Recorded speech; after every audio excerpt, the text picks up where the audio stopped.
Hello, everyone. Welcome to the Newsbrowse News broadcast. According to UPI, U.S. Secretary of State Marco Rubio announced on Monday the launch of a comprehensive diplomatic campaign to systematically dismantle the International Criminal Court, ICC. Rubio characterized the tribunal as an intolerable threat to U.S. sovereignty, claiming that the court seeks to impose foreign laws on American citizens without their consent. The State Department is currently evaluating a range of aggressive measures to disable the ICC's operations.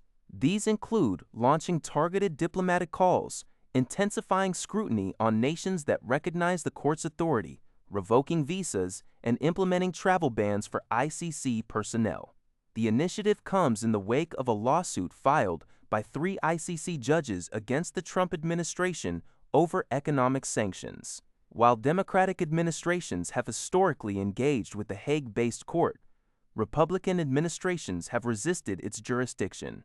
The United States is not a party to the Rome Statute, which established the ICC in 1998 and has repeatedly pushed back against tribunal investigations into U.S. military conduct in Afghanistan and Israeli military operations in Gaza.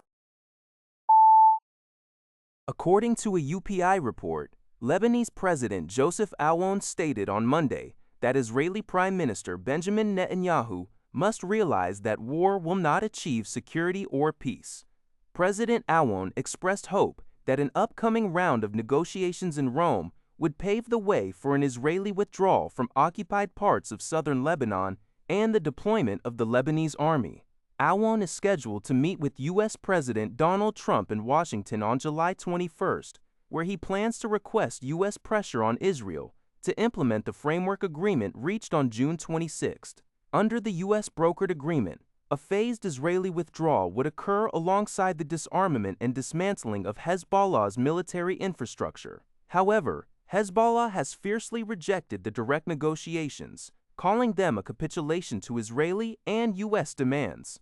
Since clashes resumed on March 2, the Lebanese Health Ministry reports that over 4,300 people have been killed and more than 12,000 wounded.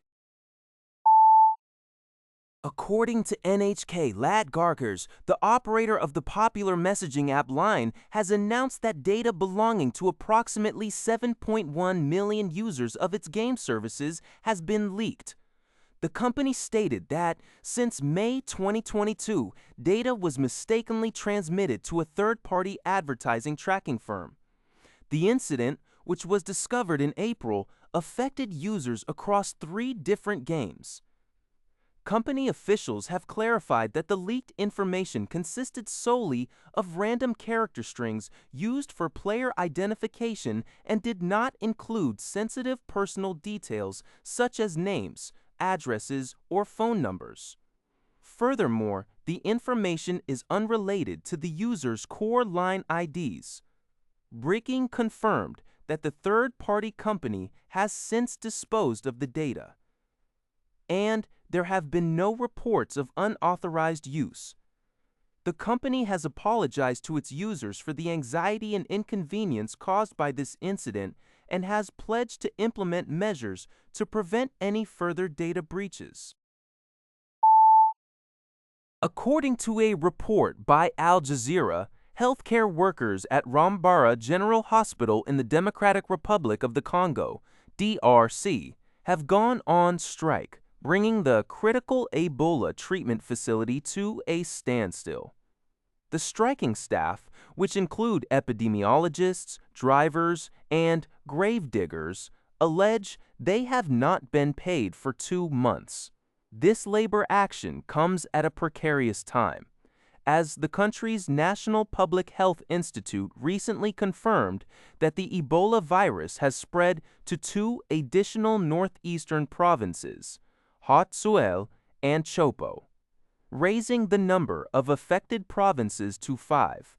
Currently, there are 1,926 recorded cases and 702 deaths. Efforts to curb the outbreak, the worst in Africa's history, are severely hampered by rebel activity, deep-seated mistrust, and misinformation in local communities. While DRC Health Minister Roger Kamba has promised that the government is actively working to resolve the payroll discrepancies, international organizations warn of an escalating threat to neighboring South Sudan. Additionally, a second infected U.S. citizen has been hospitalized in stable condition in Frankfurt, Germany. According to UPI, the attorneys general of 12 U.S. states have filed a lawsuit to block the proposed $110 billion merger between Paramount and Warner Bros. Discovery. Led by New York Attorney General Letitia James, the coalition argues that combining two of the country's 5 major film studios and major basic cable networks would create a massive conglomerate with unprecedented global influence. Opponents of the merger warn it would stifle competition, drive up entertainment costs for consumers, and threaten jobs in the industry. California Attorney General Rob Bonta emphasized that such consolidation could limit the diversity of stories and perspectives available to audiences. The legal challenge arrives just a month after the U.S. Department of Justice approved the deal, concluding it would not harm consumers. Paramount and Warner Bros. Discovery had moved forward with the plan after Paramount offered $31 per share in April, securing shareholder approval. In response to the lawsuit, reports indicate Paramount may threaten to relocate operations out of California. That's all for this video. Thank you for watching. See you in the next video.